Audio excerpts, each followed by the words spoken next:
বাহ অখিল গগৈ ডাঙৰীয়া বাহ আজি আপোনাক মই চেলুট জনাইছোঁ এয়াহে আচলতে মানৱতা হয় আজি অখিল গগৈ ডাঙৰীয়াই ৰাজীৱ হদিয়া ককাইদেউ ঘৰত উপস্থিত হৈ কি কি কৰিলে আপোনালোকক মই সেই ভিডিঅ'টো দেখুৱাম কি কি দান বৰঙণি দিলে কি কি প্ৰতিশ্ৰুতি দিলে এই সকলোখিনি মই কম ভিডিঅ' এটাও লৈ আহিছোঁ আপোনালোকে সকলো দেখা পাব কিন্তু অলপ ধৈৰ্য ধৰক তাৰ আগতে মই আপোনালোকক চমুকে কিবা এটা ক'ব বিচাৰিছোঁ চাওক এজন জনপ্ৰিয় গায়ক হিচাপে ৰাজীৱ হদিয়া ককাইদেউৰ ওচৰত টকা পইচা অজস্ৰ নাথাকিব পাৰে কাৰণ আমি সকলোৱে ভাবোঁ যে এজন ছিংগাৰ বুলিলে বহুত টকা পইচা কিন্তু ৰাজীৱ হদিয়া ককাইদেউৰ মাটিৰ মানুহ আছিলে তেওঁ ইমানেই মানে তেওঁ যদিও তেওঁ জনপ্ৰিয় আছিলে কিন্তু তেওঁ হাতত টকা পইচা একেবাৰেই নাছিলে কাৰণ যিকেইটা টকা পইচা তেওঁ গান গাই পায় সেই টকা পইচাকেইটাই তেওঁ ঘৰখন চলাবলৈ হয় আনকি তেওঁ গুৱাহাটীলৈ যদি কিবা যদি তেওঁক বঁটা চটাৰ কাৰণে তেওঁক নিমন্ত্ৰণ জনালেও তেওঁ যাব নোৱাৰে কাৰণ গাড়ী ভাড়া দিবলৈও তেওঁ পকেটত পইচা নাথাকে এই কথাটো হয়তো আপোনালোকে ইতিমধ্যে গম পাইছে গতিকে তেওঁৰ ওচৰত টকা পইচা নাথাকিব পাৰে ৰাজীৱ হদিয়াৰ ওচৰত টকা পইচা নাথাকিব পাৰে কিন্তু তেওঁৰ যিটো মন এটা শক্তিশালী মনৰ তেওঁ শক্তিশালী ব্যক্তিত্ব তেওঁ অধিকাৰী আছিলে আৰু এই মনটোক লৈ তেওঁ আগবাঢ়ি গৈছিলে আৰু ৰাইজৰ মৰম বুটলিবলৈ তেওঁ সক্ষম হৈছিলে আৰু সেইটো কাৰণেই ৰাজীৱ হদিয়া মৃত্যুৰ পাছতেই হাজাৰ হাজাৰ গুণমুগ্ধ হাজাৰ হাজাৰ ব্যক্তি গৈ শ্ৰদ্ধাঞ্জলি অনুষ্ঠানত উপস্থিত হৈছিলেগৈ তেওঁক শ্ৰদ্ধাঞ্জলি জনাবৰ বাবে হাজাৰ হাজাৰ ৰাইজ লানি নিচিগা ভূত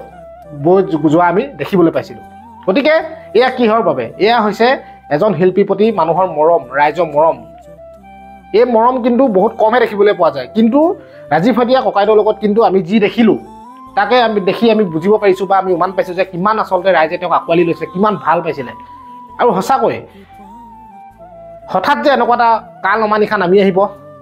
সেই পৰিয়ালটোলৈ আৰু ৰাজীৱ হদিয়াৰ জীৱনটো যে এনেকৈ ধ্বংস হৈ যাব কোনেও আচলতে ভাবিব পৰা নাছিলে গান গাই থাকোঁতেই তেওঁ ষ্টেজত অচেতন হৈ গৈছিলে ঢলি পৰিছিলে আৰু শেষ নিশা পত্নীলৈ ফোনো কৰিছিলে হয়তো আপোনালোকে মই যদি নাই চোৱা ভিডিঅ'টো আগৰ ভিডিঅ'টোত মই দিছোঁ কি কি পত্নীগৰাকীয়ে ক'লে ফোন কৰি কি জনাইছিলে ৰাজীৱ হদিয়া ককাইদেৱে যিদিনা তেওঁৰ লাষ্ট প্ৰগ্ৰেম আছিলে এই কথাখিনি আপোনালোকে ভিডিঅ'টো চাবলৈ পাব আৰু তেওঁ জনাইছিলে আৰু গৃহমন্ত্ৰী বুলি কৈছিলে পত্নীগৰাকীক যিদিনা তেওঁৰ মৃত্যু হৈছিলে সেইদিনা ৰাতি ফোন কৰোঁতে এনেই ধেমালি কৰিছে ধেমালিতে গৃহমন্ত্ৰী এই বুলি কৈছে মানুহগৰাকীক তেতিয়াহ'লে চাবলৈ গ'লে কিন্তু ৰাজীৱ হদিয়া ককাইদেউৰ নিচিনা এজন ব্যক্তি সঁচাকৈ তেওঁ যাতে আমাৰ সকলো অসমবাসী ৰাইজৰ মনত যাতে তেওঁ অমৰ হৈ থাকে সকলোৱে যাতে তেওঁক মানে পাহৰি নাযায় তাকে আচলতে আশা কৰিছোঁ নহয় জানো আৰু অখিল গগৈ ককাইদেৱে গৈ তাত উপস্থিত হৈ তেওঁ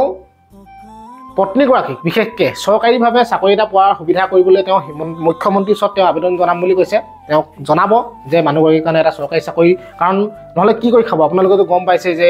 মানুহজনেই ৰাজীৱ হদিয়াই একমাত্ৰ ভৰসা আছিলে ঘৰখন চলাইছিলে গতিকে তেওঁ নাইকিয়া হৈ যোৱাৰ পিছততো মানুহগৰাকীক এটা চাকৰি দিয়াটো অত্যন্তই প্ৰয়োজন কাৰণ শিল্পী ক্ষেত্ৰত বহু ক্ষেত্ৰত আমি দেখি আহিছোঁ শিল্পীসকলক বহু ক্ষেত্ৰত আচলতে চৰকাৰে কোনো গুৰুত্ব বা সুবিধা প্ৰদান কৰা আমি বৰকৈ দেখি অহা নাই নহয় জানো গতিকে তেনেস্থলত এতিয়া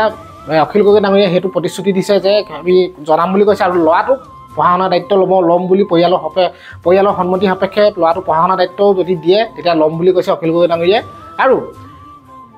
কাজিৰঙা অৰ্কিড পাৰ্কৰ পিনৰ পৰা 1 লাখ টকা এখন চেক দিছে অখিল গগৈ ডাঙৰীয়াই পত্নীৰ হাতত আৰু নিজৰ দৰমহাৰ ফালৰ পৰাও 1 লাখ টকা টোটেল 2 লাখ টকা তেওঁ আগবঢ়াইছে গতিকে চাওকচোন আৰু কি কৰিলেগৈ অখিল গগৈ ডাঙৰীয়াই তাত গৈ সুন্দৰ এটা ভিডিঅ' আপোনালোকৰ মাজলৈ আগবঢ়াইছোঁ চাওক আপোনালোকৰ ভিডিঅ'টো চালে সঁচাকৈ চকুলো পাব কিনো ক'ম আৰু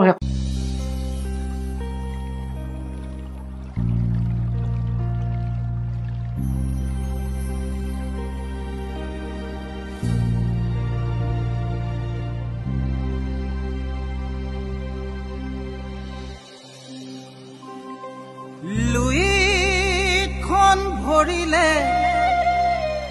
বিহ মেটেকাৰে পাৰত ভৰিলে যাব পশ্চিমৰ বতাহজাক পূবলৈ বলিছে তাৰ জানো ৰাখিছ খবৰ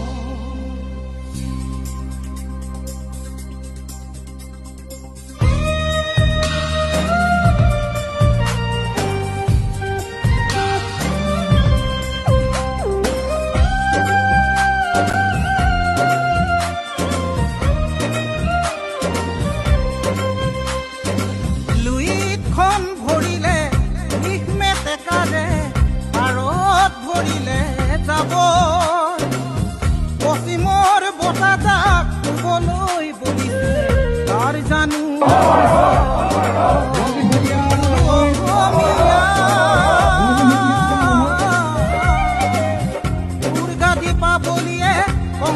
চেপিলে নিউয়ে ৰাখি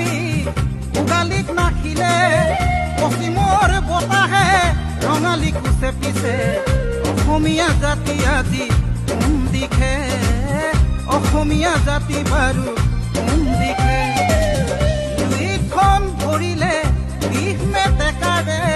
পাৰত ভৰিলে যাব পশ্চিমৰ বতাহজাক শুবলৈ বলিছে তাৰ জানো ৰাখিছ হ'ব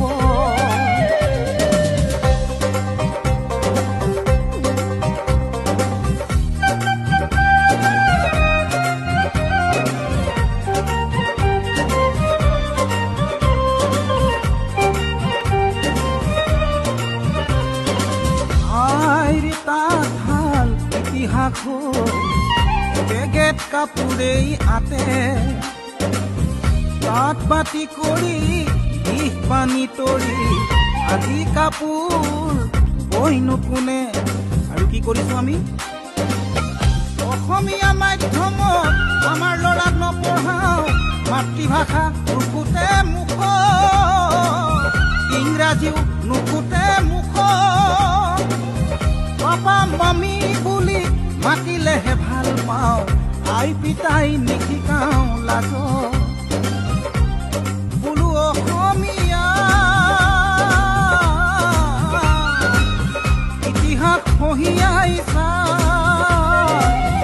ভুলনো বুজিবি মোক নিজৰ সংস্কৃতিক অমান্য নকৰিবি কমাই দে পশ্চিমীয়া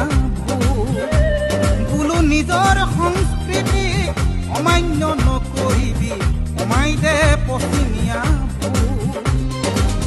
লুইতখন ভৰিলে দিশ মেটেকাৰে পাৰত ভৰিলে যাব পশ্চিমৰ বতাহজাক শুবলৈ বলিছে তাৰ জানো ৰাখিছ খবৰ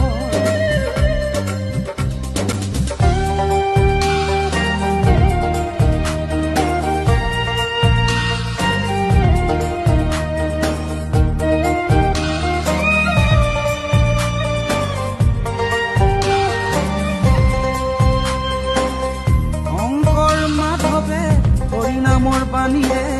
জাতিটোক গঢ়ি থৈ বিষ্ণুজ্যোতি আৰু ভূপেন মামাহঁতেও গীতৰ ভাষাৰে বহু কথাই কৈ হেৰ অসমীয়া আৰু ভূপেন মামাহঁতেও গীতৰ ভাষাৰে বহু কথাই কৈ